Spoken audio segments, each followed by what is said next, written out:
Hello, sunshine. Welcome to Be Visible with Veronica, the podcast where bold conversations and soul-aligned strategy help you awaken your most powerful self. I'm your host, Veronica Bond. Get ready to stop dimming your light, own your magic, and finally be so visible you can't be ignored. Let's get visible.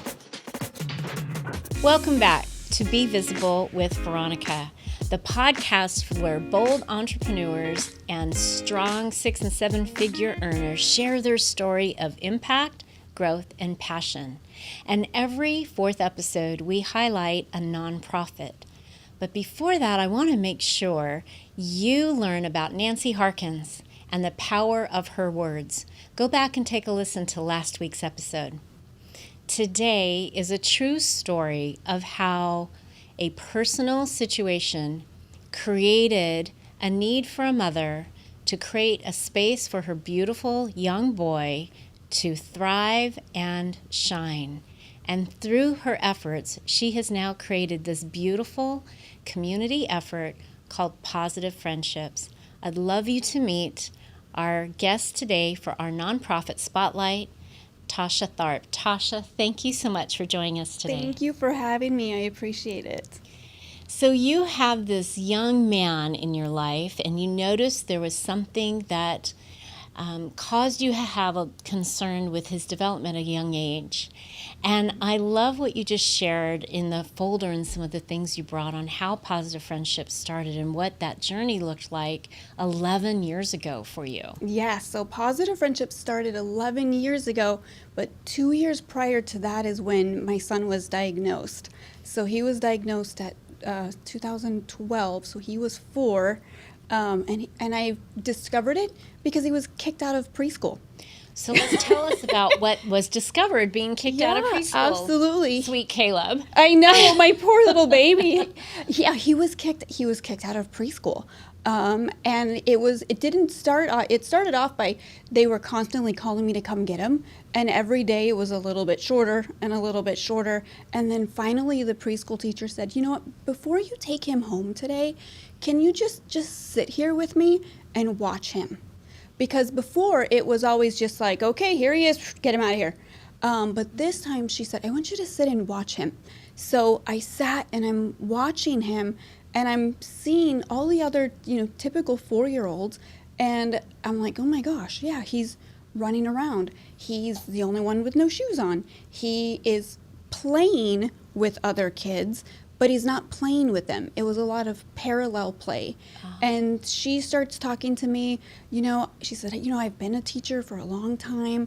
I'm not a doctor, but I strongly suggest that you take him to the pediatrician and ask about autism. And I'm just sitting there just bawling, going, oh my gosh, this is, I don't even know what this is. Like, I have no idea. Never even heard of anyone in my family with autism. Never been around anyone with autism.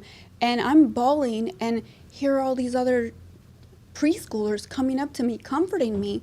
And then I grab my son, and he just looks at me like he has no idea.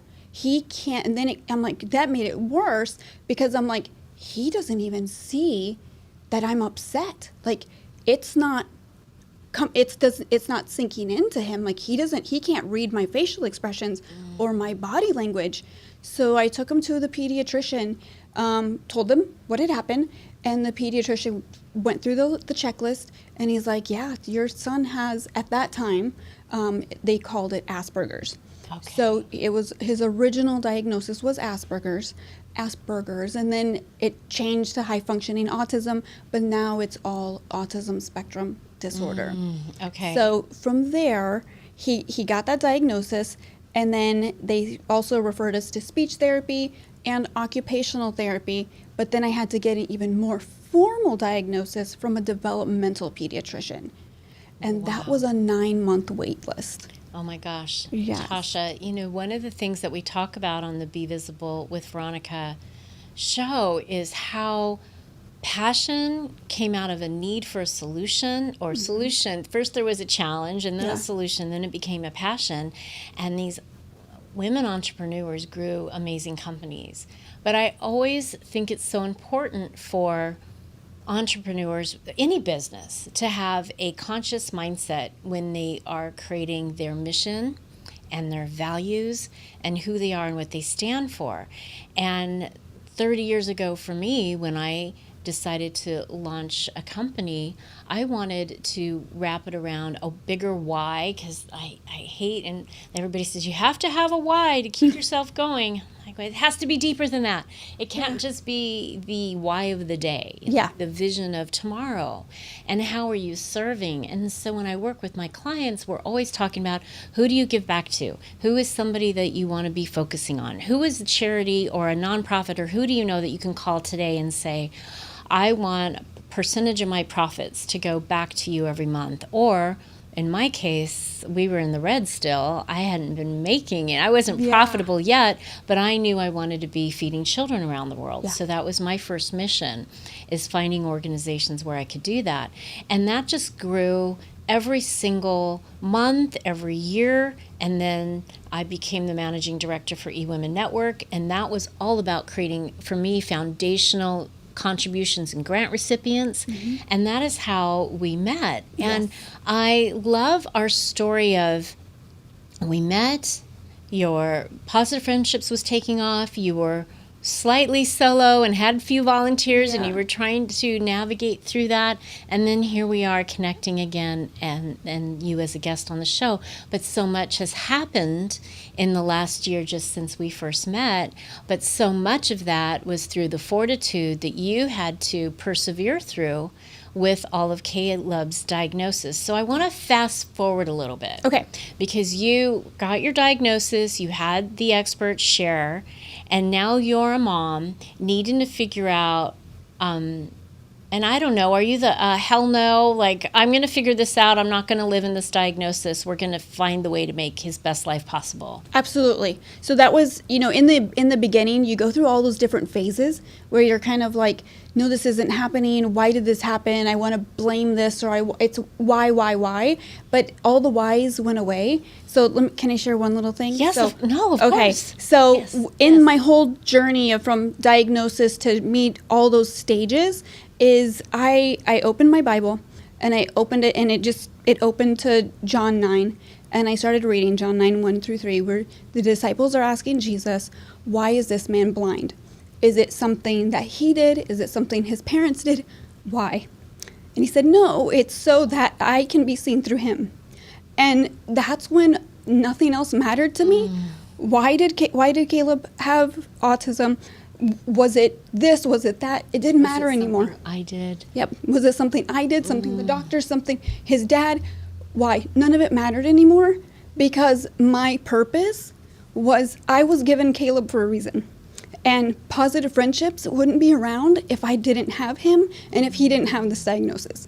So then I took that anger, depression, all of those emotions, and focused on the positive of Pawsitive Friendships. So it really, that was the determining moment where I really shifted.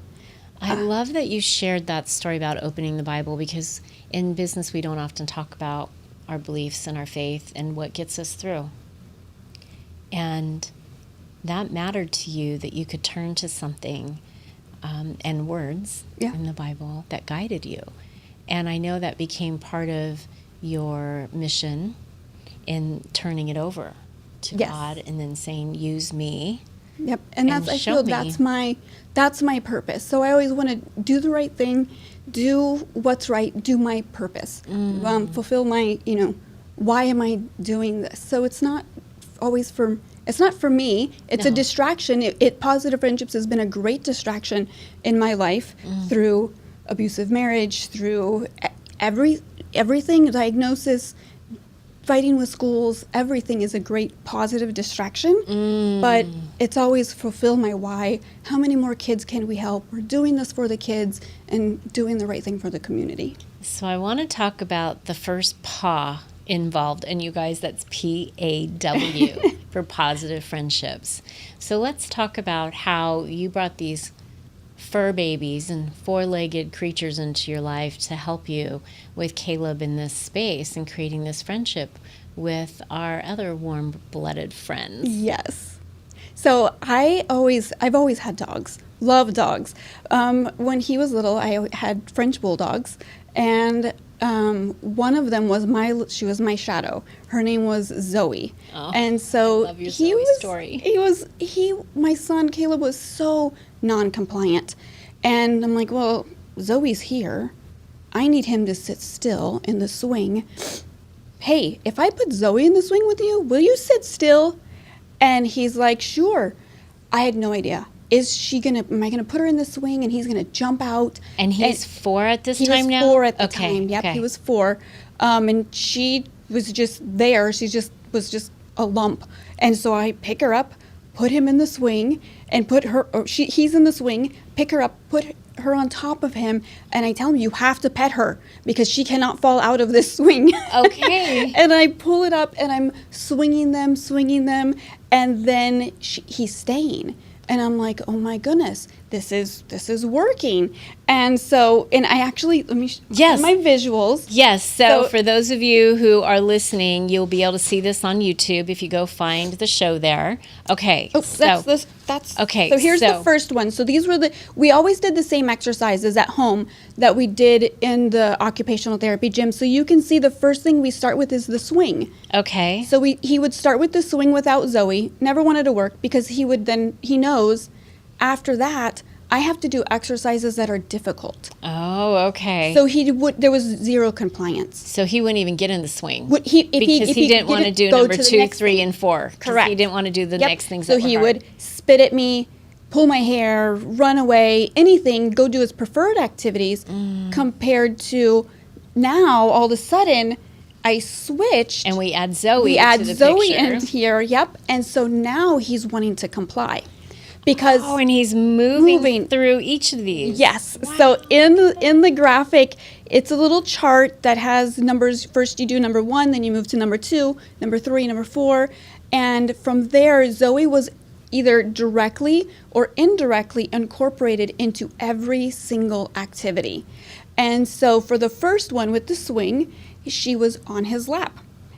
And then the next one, the wheelbarrow walk, she would wait on the other side of the room, and then I would put a dog treat on his back. He would wobble over to her, and then once he got to her, he would give her the dog treat and then hop up and say, I want to do it again. And that's when I was like, you know what? Zoe has to do everything with him now. Wow. And so she became his therapy dog. Yes. She was his therapy dog, and she was literally incorporated into everything. And you were training without any formal background in this space. Correct. You were following your mothering instincts. Yes. Now, whenever these were the same activities and exercises he was doing in the occupational, when he would go to the clinic to do occupational therapy, and me being, oh no, I want him to start kindergarten just like his sister. He needs to do this, and everything his sister did, he needs to do the same. And I wasn't taking no for an answer. Like, this is what he's going to be successful. And so that's how I pushed and pushed and pushed. Why is he in the swing? Why is he doing this? Why is he doing that? Asking all the whys so you became his advocate as well. Yes. Absolutely. And advocacy, I think, is very, very important. And now that he, fast forward all these years, he's now 17, a senior, and now I'm having to teach him how to advocate for himself. Because when he's 18, he's an adult. He needs to learn to advocate for himself. So it's kind of, I've been the advocate for so long that now I'm trying to turn the tables and say, well, what help do you need? You need to ask for that. How do you ask for help? Who do you ask for help? So, mom, 2 kids, you're putting your Caleb through all these additional exercises at home. You found Zoe being a good occupational therapy dog for Caleb. Now you want to start a movement. You're starting to talk to people. People are coming to you, and you realize you have something really impactful happening. How did you put that idea, and this is for those who want to understand how you start a nonprofit. And I know because I've dived into it for 1,000,001+ dreams, it's a lot of work. It's a lot of work. I've had a whole, between boards and bylaws and And is it a 501c3 or like, is it a non-profit or for-profit? Like, there's so many things that you have to answer in the foundational elements and get really clear to be approved through the IRS website and the government, all these things. So you now are sitting back. When did you have the epiphany that this needs to be a nonprofit? What I'm doing needs to expand. I was sitting in the clinic and I heard, I put him back there. I'm sitting in the lobby and I hear on the other side of the wall or the door, I hear all this screaming and non-compliance. And I'm like, ooh, they need a dog back there. And I'm like, why can't they have a dog back there? Everything I'm doing at home is working so well. Why can't I bring my dog in here? And so then I'm researching, well, what is a therapy dog? A formal therapy dog. How do you get them to go into these places? And then that's when I said, I'm going to make it a nonprofit, because for me, it's never been about how much money can I make. It's about the mission. So to be very mission focused is more, in my head, it's more nonprofit based versus, a for-profit. So then I went the nonprofit route. I have no nonprofit experience or business. I had no. That's the other thing that's amazing is that you took something. You just kept following God's breadcrumbs. Yes. I mean, seriously, the doors kept opening for you. Yes. And you kept walking through them without question. Okay, I guess this is the direction I need to be going. And how many of us and how many of you listening have thought that could be a really great idea or that could be a really great idea, and then when it comes right down to it, you don't take that next action because you feel like you don't know where to go. Yeah. And so you now fast forward 11 years.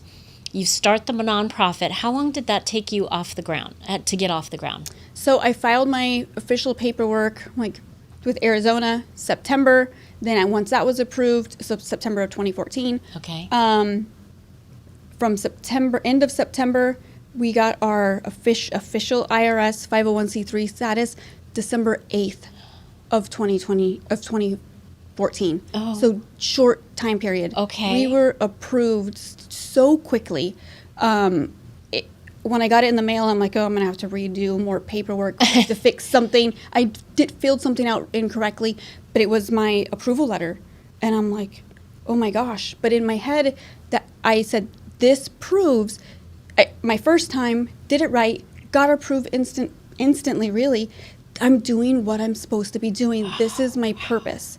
So now we need to raise money because, let's be clear, a nonprofit is really about raising funds. Yeah. And you want to be profitable because those profitable dollars go in to help you continue to create visibility and market who you are and reach community, but then grow community. Yes. So now you have Zoe. What was your next big move for getting into the schools and what you did with your next animal so our choice? next step is that we started in clinics because that's kind of what I knew. I knew the clinics because that's exactly what I was doing with Caleb. Okay. So we went into the clinics, and then I started reaching out to some other therapy teams that I knew, and they were kind of like, "You're doing what?" I've never heard that before, because in the therapy dog world, it's hospitals, libraries, assisted living. They're not interactive like what we are doing. We're not with children. So they're working with children, but they're not doing these exercises directly with the kids. So me trying to convince the therapy teams, like, hey, your dog's gonna come play. Like, we're gonna play with the kids and we're gonna help them with their goals. They were kind of like, can I see it first? I'm like, sure, come on. And so from there, it just continued to grow. Did it really? Continued to get more. Once they saw it, they were like, wow, I've never seen anything like this. So they were open-minded, which is great, but you also could show the progression that Caleb was having. Yes. Yep. So now it's a bigger vision. Yes. And who was what did you need to go do next? So now you've got the therapies, the therapists on board, the clinicians are starting to say yes. You're going into clinics. You're taking Pawsitive Friendships with you. And at this point, is it still just Zoe, or are you now growing your four-legged friend? So by the end of I would say probably by mid 2015, we probably had about 6 therapy teams in with us, and then that school year, so then August timeframe of 2015, things took a big change because we were approached by our first autism school, and they wanted to bring us on as a special. So they said, okay, we have this school, we want you to come in once a week, and we want you to do your thing. Do your thing. And I'm like, okay, what do you know, I have like gotta go 5 home or and create a 6, like, plan. how do I do this? So every week I'm like, okay, this is the activity we're going to do. This is what I did with Caleb, so we're going to do it with these kids. So now we're going to do this. Now we're going to do that. And so we just kind of, we winged it really for the first school year because I'm trying to figure out, just racking my brain, what activity are we going to do this week? Okay, this team is going to go this week. Now that team's, but I would have to be there because I needed to make sure that we're doing the activity. We're not just bringing the dog, petting the dog for 20 minutes. We're doing these types of activities. So now are you training? Now are you looking for people you can train? Yep. So we're training them. This is how we do this. This is what we're doing. You advocate for your pet. We're pulling in these activities. But by the end of the first school year, I was exhausted. I can't even imagine. Because I'm then like, you're how do I also going remember? home. Yeah. And back then you don't have, I mean, there was no AI. She didn't get to go home and plug in all the things. It was all on paper, in your mind. In my head, yep. How you've written down each of these plans like a teacher. Yes. So at the end of that, my summer project at the end of that school year was, wow, I can't keep, if this is going to be able to be expanded and duplicated consistently, I have to have a curriculum. Okay. So I took everything in my head, all the ideas I had, all the exercises I was doing with my son, and put them on paper. Into like a curriculum or like a lesson format. Sure. So that it had detailed instructions. You do this, and then you do this, and then you do this. So that anybody can come in and do the lesson, be goal-oriented, and make sure the kids are hitting their outcomes. And so our curriculum has continued to expand and expand and expand. And then I kind of got that feeling in my gut where I'm like, you know what? Nobody else is doing this the way we're doing this. You need to get this copyrighted. So I submitted all of our curriculum for copyright. And I had to explain everything. And this is how we're doing it. This is why we're doing it. And then it had to get evaluated, go through the whole copyright process. So yes, all of our curriculum and all of our lessons are copyrighted. Oh my gosh. So that's exciting because what we do is very unique. So while we might take, if I see something walking down the aisle at Walmart, I might see a game and I'll be like, ooh, we can do that. But if you take this out, move this, do this, wait, don't do that. You take something, completely deconstruct it, and you gamify it, reconstruct it for I pets. love it. Then it turns it into something while you're working on those skills. So it's really just like and then once it's always one of those things once you see it, you can't unsee it.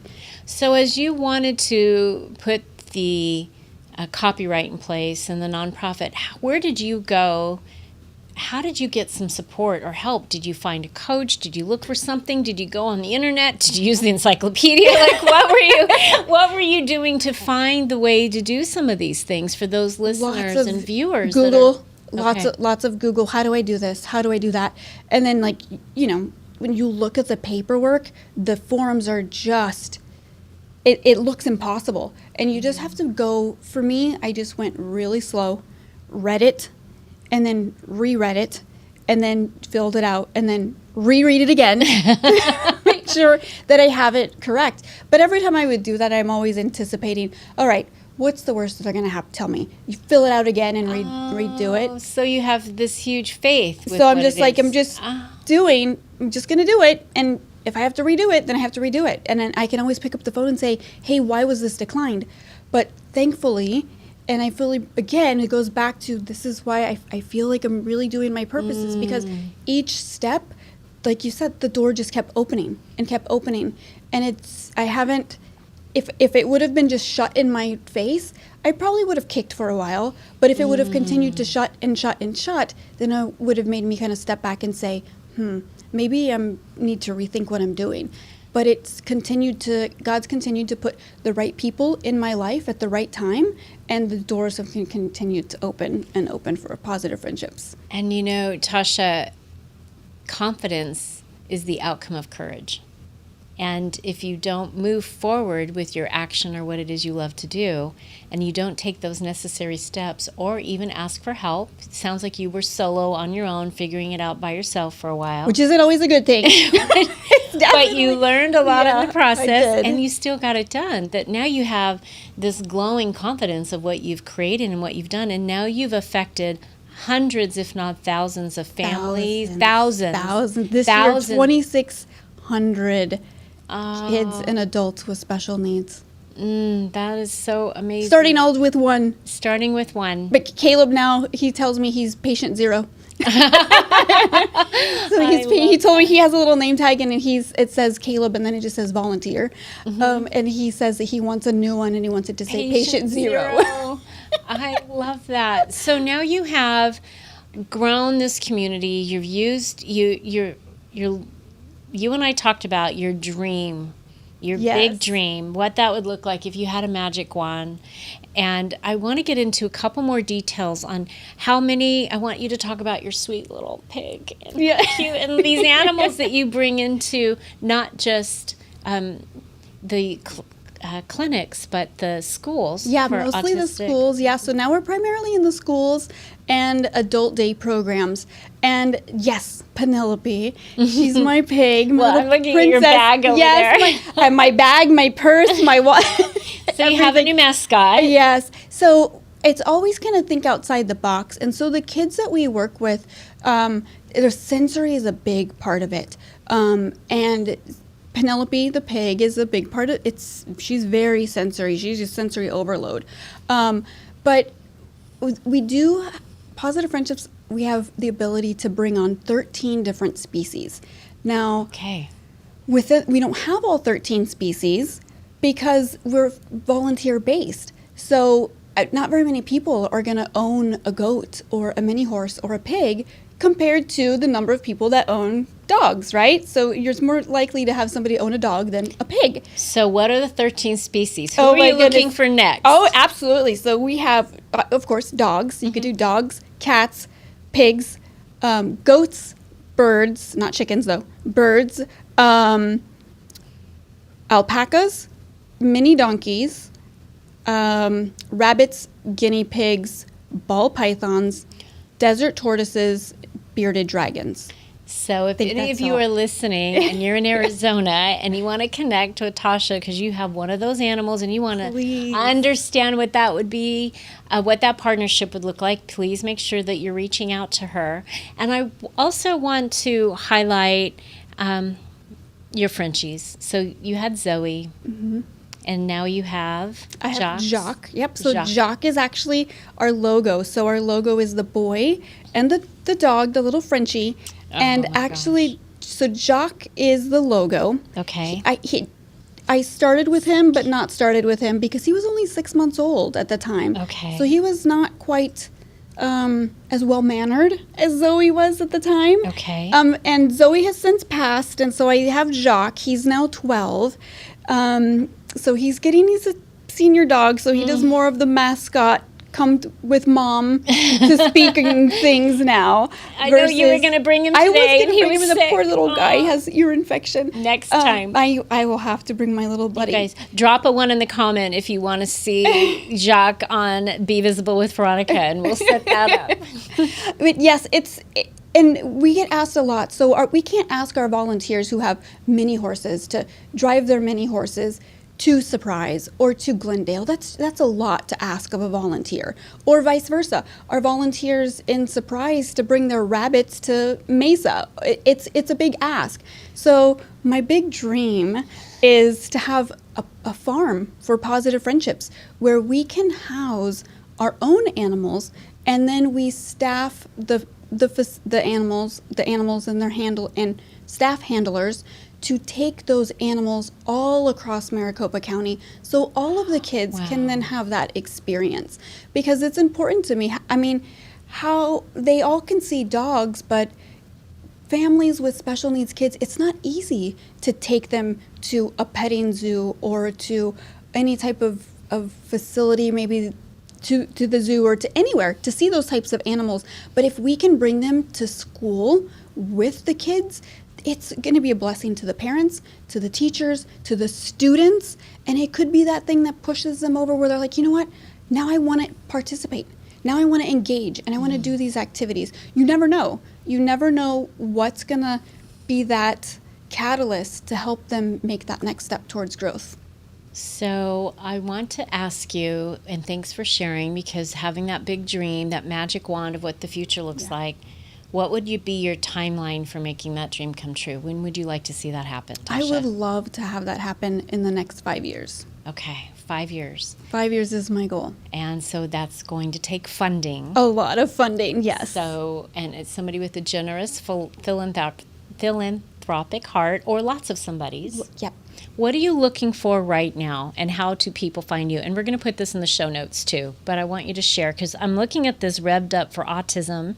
This is happening in December. Yes. Tell us about that in the couple minutes we have left. This is our 10th annual Revved Up for Autism. So it's a car show and it's a resource fair. So the resource fair part is the very important part for me, is because I want to create a space where families can come out for free to this event. They can look at some amazing cars, but also they can walk our resource fair area and find therapists, schools, social skills groups, any type of resource that their kiddo might need, or maybe they don't know about, that they can go and find that without any pressure of having people try to sell things to them, but just get information to help their kiddos. I love that, and we'll get that out to everybody, and they can find you at Pawsitive Friendships, and that's PAWSI.